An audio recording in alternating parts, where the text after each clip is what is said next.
सुबह बखैर नाजरीन, इस वक्त 8:35 हुआ चाहते हैं। सितंबर की 17 तारीख है, सन 2022 है। मैं हूं आपका मेज़बान इशफाक गौहर। हस्बे वादा सुबह सुबह आपके सामने हाजिर खिदमत। प्रोग्राम है सलाम जेके।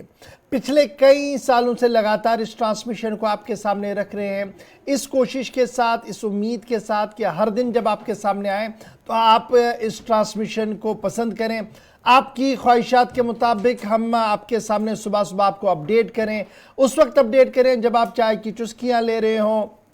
जब आप स्कूल, कॉलेज, यूनिवर्सिटियां, ऑफिस जाने की तैयारी में हो, और हम आपको बताएं न सिर्फ जम्मू कश्मीर की मौजूदा सूरत हाल किस तरीके से आगे बढ़ रही है, बल्कि आपको मुल्की सतह पर क्या कुछ चल रहा है और बैनुल-अक़वामी पैमाने पर क्या कुछ हो चुका है, उससे भी आपको बाखबर कराने की कोशिश करते हैं। और इसी प्रोग्राम में पिछले कई महीनों से हमने एक कोशिश की कि आपकी आवाज़ यानी हुकूमत तक आपकी आवाज़ पहुँचे, आपकी फरियाद पहुँचे, और घर बैठे आप अपनी शिकायत हुकूमत तक पहुँचा कर उसका अजाला देखे किस तरीके से होता है। तो वो भी एक प्रोसेस हमने शुरू किया और अल्लाह का फजल है और स्टेट एडमिनिस्ट्रेशन ने जिस तरीके से उस पर ध्यान दिया है, कुछ मसाइल हल होते हैं, कुछ ऑन क्यू अभी है, और ये कोशिश भी हमारी लगभग बेहतर है, क्योंकि आपका जिस तरीके का फीडबैक आ रहा है उससे हमारे हौसले भी काफ़ी ज़्यादा बुलंद है। आज इस ट्रांसमिशन भी तीन पड़ाव पर लिए चलेंगे। पहले और दूसरे पड़ाव पर खबरें होंगी और तीसरे मरहले पर 9:45 का वक्त होगा। आखिरी 10 से 15 मिनट का वक्त जब होगा तो आप और हम बात करेंगे, हमारी फोन लाइन्स खुलेंगी।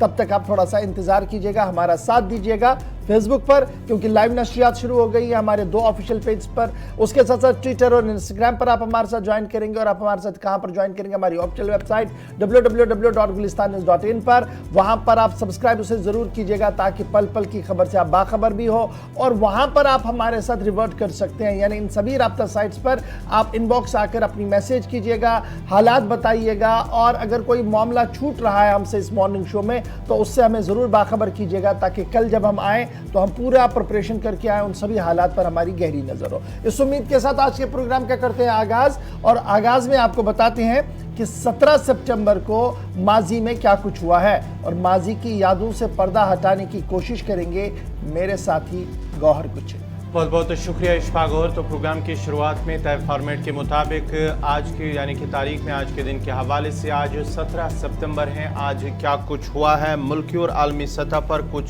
चंद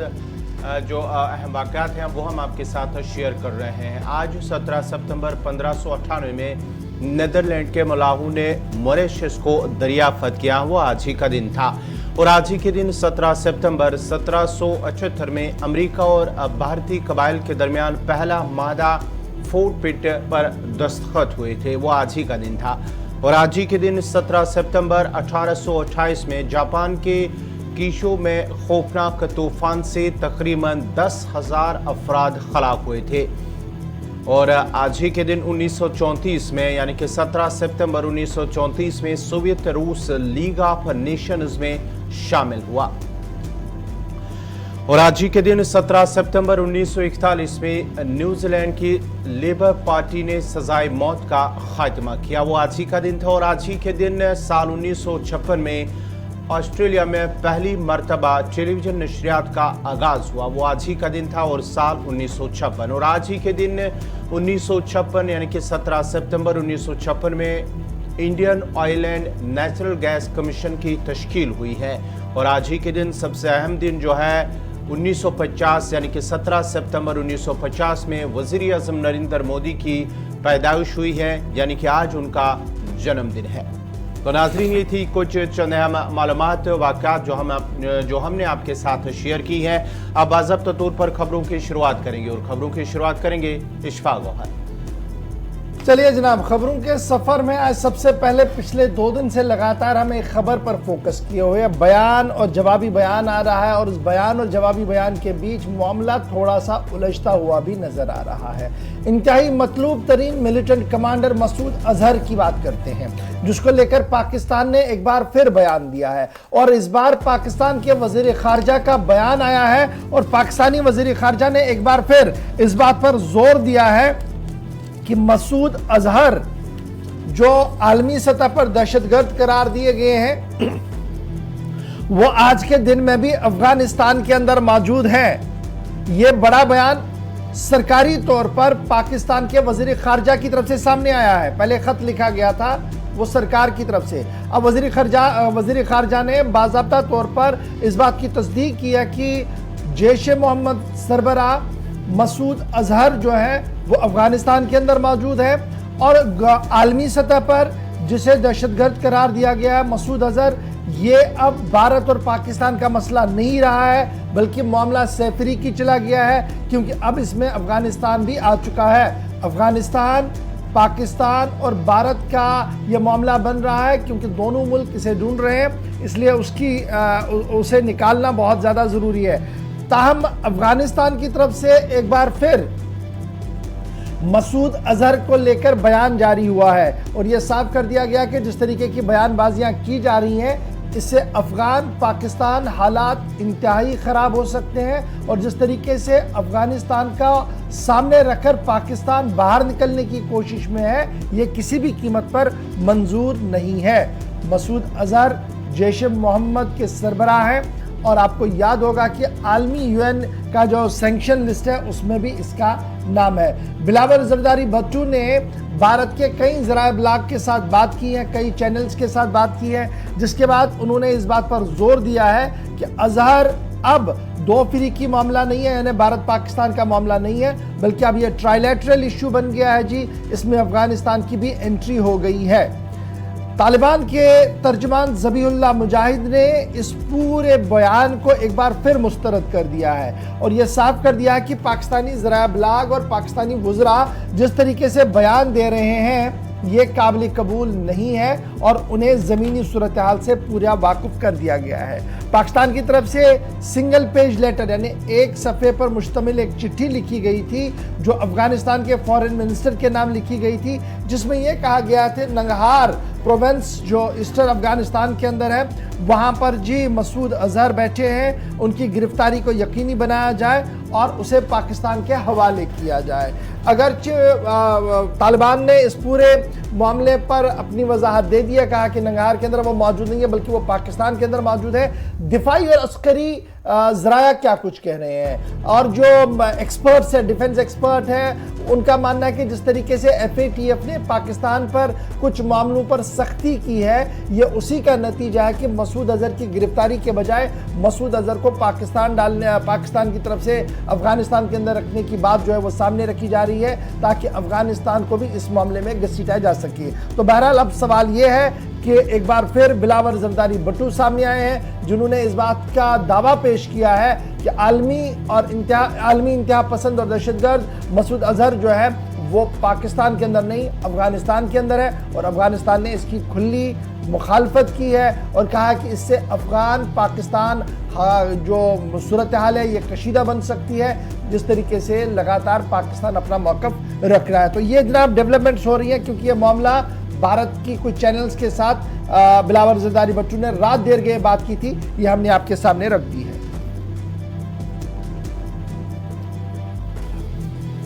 तो चलिए नाजरीन, ये थी पाकिस्तान और अफगानिस्तान के दरमियान खबर। अब ज़रा बढ़ते हैं आगे, बात ज़रा शंघाई ताउन तंजीम की भी करते हैं क्योंकि समरकंद में जो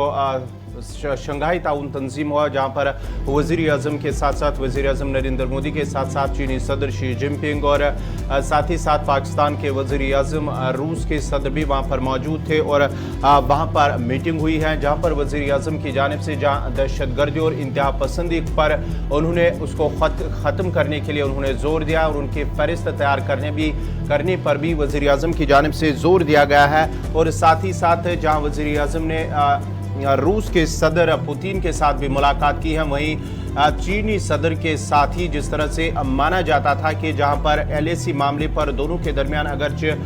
जो फौजी इनकला PP-15 पर हुआ था उसके बाद ही माना जाता था कि शायद शंघाई ताउन तंजीम में दोनों लीडर आपस में बात कर सकते हैं, हैंडशेक भी कर सकते हैं। लेकिन कल जिस तरह से देखा गया जब ग्रुप फोटो ली गई तो दोनों ने ही दूरी इख्तियार की है और साथ ही साथ दोनों एक दूसरे के साथ दूर ही नजर आए और हैंडशेक नहीं किया है दोनों लीडरान की जानिब से। जहाँ चीनी सदर ने भी दूरी इख्तियार की है, वहीं पर वज़ीर आज़म नरेंद्र मोदी ने भी इस हवाले से दूरी इख्तियार किया, लेकिन दीगर जो वहाँ पर लीडरान थे उनके साथ वज़ीर आज़म की मुलाकात भी हुई। लेकिन वज़ीर आज़म ने शंघाई ताउन तंजीम के दौरान जहाँ इंतहा पसंदी और दहशत गर्दी को इसके खात्मे पर जोर दिया है, वही उन्होंने ये भी कहा है कि जो भारत इस वक्त मैन्युफैक्चरिंग हब बन रहा है, ये एक खुशाइन कदम है। अच्छा जी, इसमें एससीओ के इजलास के अंदर ये कहा गया कि जितने भी ममालिक एससीओ के अंदर हैं जी, वो सिंगल लिस्ट बनाए, यानी एक ही फरिस्त तरतीब हो। किन की फरिस्त बनानी है जी? टेररिस्ट की और सेपरेटिस्ट की, एक्सट्रीम ग्रुप्स की, यानी 3 अलग अलग जावियों में। एक जिन्हें आप दहशतगर्द कहते हैं, दूसरा जो इंतहा पसंद है जिसकी सोच एक्सट्रीमिस्ट है। इन 3 लोगों की फहरिस्त बनाई जाए, चाहे जितने भी लोग हमें एक साथ हमने जी, क्योंकि दहशतगर्दी का मामला जो है ये सबके लिए ख़तरा है और हम सबको मिलकर इस पूरे मामले पर काम करना होगा और एक ही फहरिस्त बनानी होगी, चाहे वो भारत की हो, पाकिस्तान की हो, रूस की हो, चीन की हो। जितने भी लोग इस शंघाई ताउन तंजीम के जो उनके अंदर लोग हैं, उनकी एक फहरिस्त बनानी चाहिए ताकि एक दूसरे के मुल्कों के अंदर उनकी रसाई ना हो और एक दूसरे की सिक्योरिटी एजेंसियां उन पर नज़र भी रख सके। एक तो ये कहा गया। दूसरी बड़ी बात जो कल के इस इजलास की रही है वो ये है कि उज़्बेकिस्तान जहां पर बाज़ाब्ता तौर पर ये कॉन्फ्रेंस कल हुई है, उज़्बेकिस्तान ने बाज़ाब्ता तौर पर अब साल 2022-23 के लिए सदारती ओहदा भारत को सौंप दिया है। यानी ये प्रेसिडेंसी, ये रोटेशनल प्रेसिडेंसी का जो मामला है वो अब भारत के पास होगा बापत साल 22-23। कल भी इस बात का ऐलान जो है वो कर दिया गया है। कल वज़ीर आज़म नरेंद्र मोदी ने जब पुतिन के साथ मुलाकात हो रही थी तो वहाँ पर भी इस बात को दोहराया कि जंग के ज़रिए से ताकत दिखाना और जंग के ज़रिए से दुनिया पर कब्ज़ा करना अब वो वक्त नहीं रहा है। वक्त बहुत आगे बढ़ गया है और जंग के बजाय अमन के ज़रिए से, खुशहाली के ज़रिए से हम आगे बढ़ें, इस पर हमने ज़ोर देना होगा। ये यूक्रेन के पस मंज़र में सब कुछ हुआ है। आगे जब आप चलेंगे जी एससीओ इजलास के अंदर, जिसे शंघाई ताउन तंजीम का इजलास जो कल हुआ था, तो इसी इजलास के अंदर अफगानिस्तान का मामला भी तय पाया गया और अफगानिस्तान के अंदर मुस्तहकम हुकूमत हो और सभी लोगों की रिप्रेजेंटेशन वहाँ पर हो, इस पर जोर दिया गया और ये कहा गया कि सभी इथनिक ग्रुप्स, रिलीजियस और पॉलिटिकल ग्रुप्स एक साथ सामने आए ताकि वो अफगानिस्तान की तामीर नौ में आगे बढ़े। अब जो अगला इजलास होगा एससीओ का, यानी शंघाई ताउन तंजीम का जो अगला इजलास होगा वो वाराणसी के अंदर होगा और कल वज़ीर आज़म ने तब सभी मेंबर मुल्कों से इस बात की दरख्वास्त की कि अगला इजलास जो है वो वाराणसी में होना है जी, क्योंकि वाराणसी जो है वो कल्चरल हब रहा है, वहाँ पर एक सकाफत और विरासत का एक बहुत बड़ा ख़जाना है, तो हम चाहेंगे कि ये वहाँ पर हो। तो उस हवाले से भी बात जो है वो कही गई, लेकिन सबकी नज़रें 2 लीडर्स पर लगी हुई थी। एक पाकिस्तान के शहबाज शरीफ पर नज़र थी कि क्या कोई हैंडशेक होगा, क्या कोई स्माइल होगा, देखने को नहीं मिला। और फिर दूसरी बड़ी बात जो थी, गलवान के बाद ये पहला मौका था, गलवान इंसिडेंट के बाद ये पहला मौका था कि वज़ीर आज़म इतने बड़े लीडर्स के साथ एक साथ होंगे और जहां पर 2 मुल्क जिनके साथ हालात बेहतर नहीं है, पाकिस्तान और चीन के सदर के साथ भी न तो कोई हैंडशेक हुआ और ना ही कोई इस तरीके की ग्रीटिंग हुई जिससे ये लगता कि शायद मामला आगे बढ़ेगा। तो इससे ये साफ लग रहा है कि आने वाले दिनों में फिलहाल सूरत हाल किस तरीके की बैठ सकती है और क्या कुछ आगे हो सकता है। ये तो थी बात जनाब शंघाई ताउन तंजीम की। अब जरा आते हैं जम्मू कश्मीर की ओर और बात करते हैं उस कानून की जिसे आप UAPA कानून कहते हैं, जिसको लेकर सुप्रीम कोर्ट ने भी अपना फैसला सुनाया। कहा गया कि जनाब इसका गलत इस्तेमाल हो रहा है और इसके सही इस्तेमाल के लिए कदम उठाने चाहिए। अब जो खबर हमारे पास आ रही है वो दिल्ली से आ रही है और जराया हमें ये बता रहे हैं कि UAPA कानून को लेकर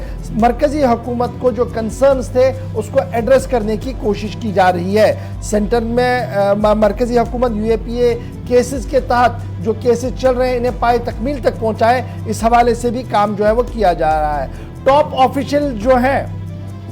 वो मॉनिटर करेंगे जी UAPA केसेस को पूरे मुल्क के अंदर। ये दाखिला वजारत की तरफ से कल साफ कर दिया गया है और साथ साथ SIU जो है वो सेटअप कर दिया गया है और उसे मजीद एम्पावर करने की बात भी जो वो कही गई है। ये भी जो दिल्ली के अंदर हमें इतलात आ रही है कि दाखिला वजारत में जब ये कल बात चली है यूएपीए कानून के तहत, तो ये बात भी सामने आई कि मिलिटेंट हो या ओजीडब्ल्यू हो, अगर उसे सही तरीके से सजा नहीं मिलती है और वो किसी भी तरीके से कानूनी अड़चनों के बीच बाहर आता है तो वो रिसाइकल होता है, या तो वो वापस मिलिटेंसी में चला जाता है या तो वो वापस ओजीडब्ल्यू बनकर मुल्क की सलामती के लिए एक बड़ा खतरा बनता है। इसलिए जिन्हें भी पकड़ा जाए यूएपीए के तहत उन्हें कानूनी सजा मिले, इस हवाले से किसी भी तरह का कोई सुकुम केस के अंदर ना रहे, कोई कमी केस के अंदर ना रहे, इस हवाले से पूरी तैयारी के साथ कोर्ट जाना होगा। कल दाखिला वजारत की तरफ से यह साफ कर दिया गया है। ये जब हम जम्मू कश्मीर के जाविये से देखते हैं तो जम्मू कश्मीर के अंदर भी यूएपीए कानून जो है उसका इतलाक होता है, उसके तहत गिरफ्तारियां होती हैं। ताहम ये कल वजारत दाखिला की तरफ से कहा गया कि प्रोफेशनल मैनर में और जीरो टॉलरेंस टुवर्ड्स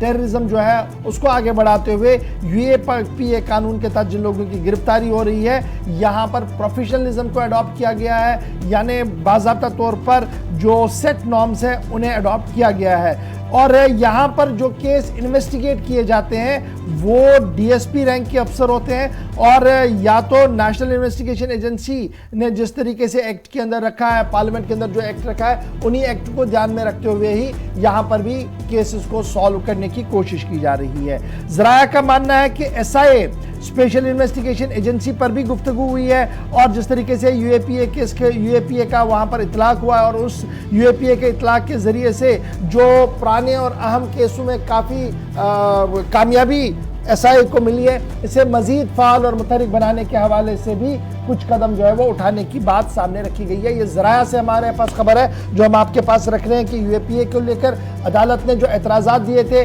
उन्हें कैसे एड्रेस किया जाए, जम्मू कश्मीर के जाविये से इस केस को यूएपीए केसेस को कैसे देखा जा रहा है, और जो सारे यूएपीए केसेस हैं ये not below rank than DSP यानी डीएसपी रैंक के ऑफिसर जो है वो इन्वेस्टिगेट कर रहे हैं, और ये भी कोशिश की जा रही है कि जिन लोगों को पकड़ा जाए उन्हें करार वाकई सज़ा मिले, वो बीच में किसी भी तरीके से बाहर ना आए, क्योंकि अगर वो बाहर आते हैं मिलिटेंट या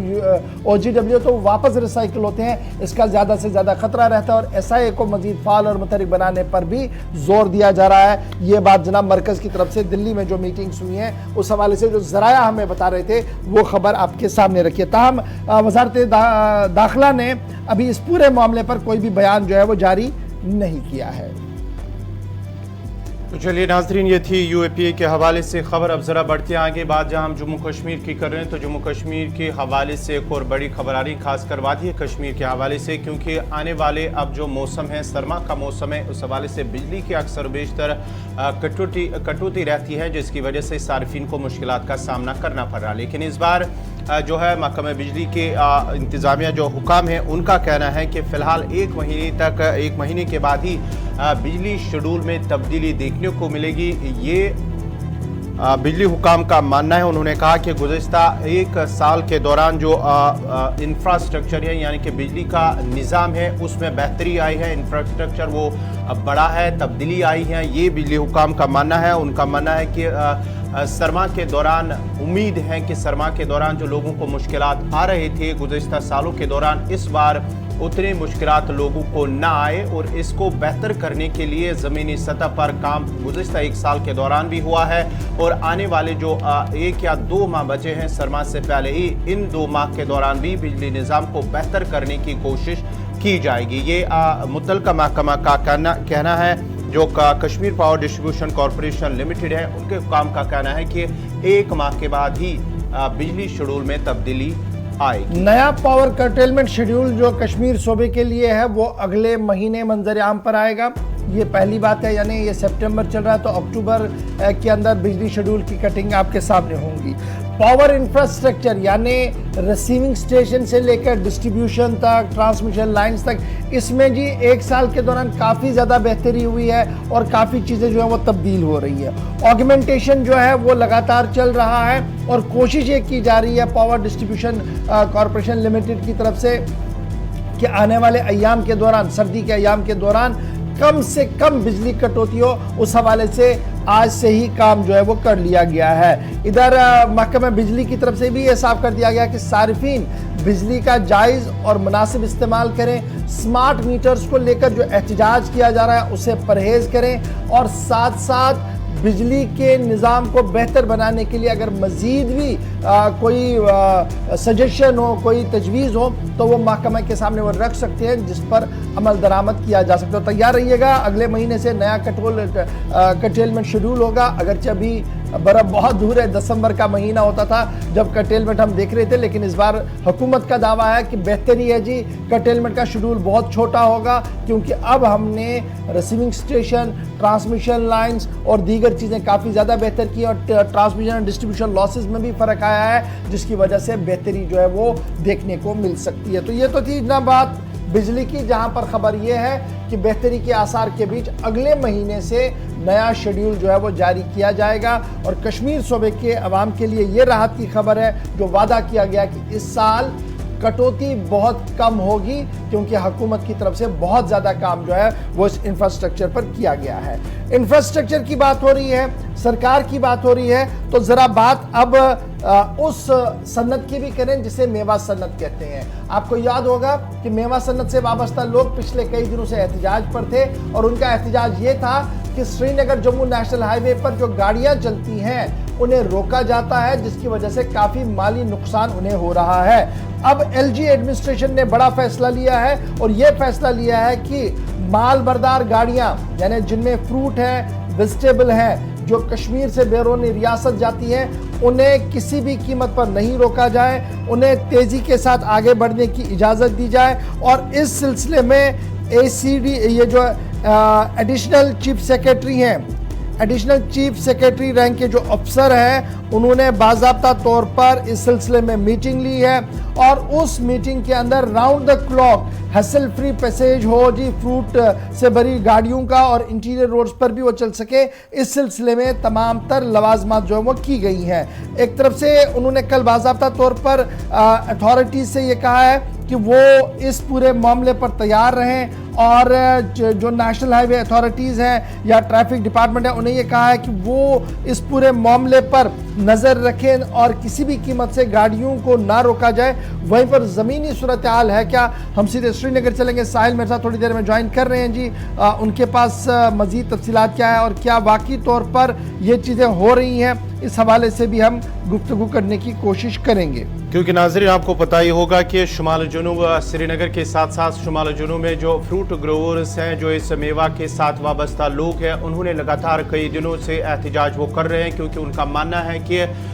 उन्हें बिला वजह श्रीनगर जम्मू कौमी शाहरा पर रोका जा रहा है और कई दिनों तक वहाँ पर गाड़ियां रोकी रखी जाती हैं, जिसकी वजह से जो गाड़ियों में, जो मालबरदार गाड़ियों में जो मेवा होता है वो ख़राब होता है, सड़ जाता है और जब तक वो अपनी मंजिल पर पहुंचना होता है उनको, जब तक वो मंडियों तक पहुंचती तब तक वो ख़राब होता है और उनका ज़्यादा से ज़्यादा नुकसान होता है। उसके बाद ही इंतज़ामिया तक ये बात पहुंची तो इंतज़ामिया ने कल एक आला सतही मीटिंग ली है और मीटिंग के बाद ही सभी अफसरान को ये हिदायत दी गई है कि जो मालबरदार गाड़ियाँ हैं वादी कश्मीर से जम्मू या दीगर मंडियों की तरफ जो जा रही हैं श्रीनगर जम्मू कौमी शाहरा पर, उन्हें ना रोका जाए और बिला रुकावट उन्हें आगे जाने की इजाज़त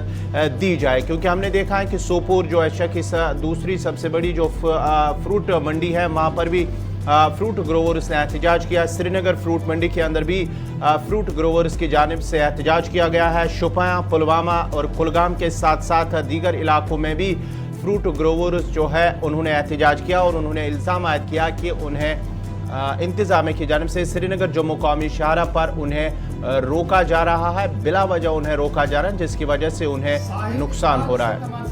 फोन लाइन पर ज्वाइन कर चुके हैं साहिल। गुज़श्ता दिनों हमने देखा था कि फ्रूट ग्रोवर जो हैं वो प्रोटेस्ट कर रहे थे और उनका मुतालबा ये था कि श्रीनगर जम्मू कौमी शाहरा पर जब माल बरदार गाड़ी जाती है जिसके अंदर सेब होते हैं, दूसरे फल फ्रूट होते हैं, उन्हें 2 से 3 दिन लगते हैं जी क्रॉस करने में, जिसकी वजह से काफ़ी नुकसान उन्हें हो रहा है। तो इस वक्त ताज़ा तरीन खबर है क्या जी, क्या वाकई तौर पर जो एडिशनल चीफ सेक्रेटरी साहब की डायरेक्शंस हैं वो इन लेटर एंड स्पिरिट अडॉप्ट हो चुकी हैं और क्या ये जो मामला था हल हो रहा है? बिल्कुल इशफाक, आपको बता दें कि जिस तरह से हाल ही में फ्रूट ग्रोवर्स वादी कश्मीर के मुख्तलिफ अजला से फ्रूट ग्रोवर्स की तरफ से शिकायतें मौसूल हो रही थी और बहुत जगह पर उन्होंने प्रोटेस्ट भी किया था। इवन उसके साथ साथ कई सियासी पार्टियों ने भी उनके हक में बात की और ट्वीट भी किया था। कल शाम देर गए तक अगर आप देखें तो कल शाम देर गए तक भी लोग जो है इस पे नाराजगी जताते नजर आ रहे थे कि उनकी फ्रूट्स से जो भरी हुई ट्रकें हैं उनको नेशनल हाईवे पे रोका जाता है और बहुत दिनों तक वो वहां पर रहती हैं, जिसकी वजह से उनके जो पेरिशेबल जो फ्रूट्स होते हैं या वेजिटेबल्स वगैरह होती हैं वो उसमें काफी ज्यादा नुकसान होता है और उन्हें काफी ज्यादा नुकसान उठाना पड़ता है। खासकर सेब की अगर हम बात करते हैं तो जम्मू कश्मीर की मईशत की रीढ़ की हड्डी माने जाती है ये मेजर। तो इसमें जो है खलल पड़ती थी नेशनल हाईवे पर और जिसके चलते उनकी जो क्वालिटी है, सेब की क्वालिटी कम हो जाया करती थी और फिर उनको रेट्स मंडी में कम मिलती थी। तो ये इस पर नाराजगी जो है फ्रूट ग्रोवर्स पूरी वादी कश्मीर से जताते नजर आ रहे थे। और अब इस बीच जो है ये बयान सामने आया है कि chief secretary, additional chief secretary जो है एग्रीकल्चर के एंड फूड प्रोडक्शन के अटल डुल्लू साहब, उन्होंने एक रिव्यू मीटिंग ली है कल और इस रिव्यू मीटिंग में उन्होंने बाज़ाब्ता से हुक्मनामा जारी किया है और तमाम जो कंसर्न इसके साथ जो तहसीलदार हैं या इसके साथ जितने भी लोग ऑफिशियल्स जो जुड़े हुए हैं इसके साथ उनको हिदायतनामा भेजा है और उनसे कहा है कि जो फ्रूट से लदी हुई ट्रक्स हैं उनकी मूवमेंट को जो है हासिल फ्री बनाया जाए और उन्हें नेशनल हाईवे पे ना रोका जाए और एक निजाम के तहत उनको आगे जाने दिया जाए, क्योंकि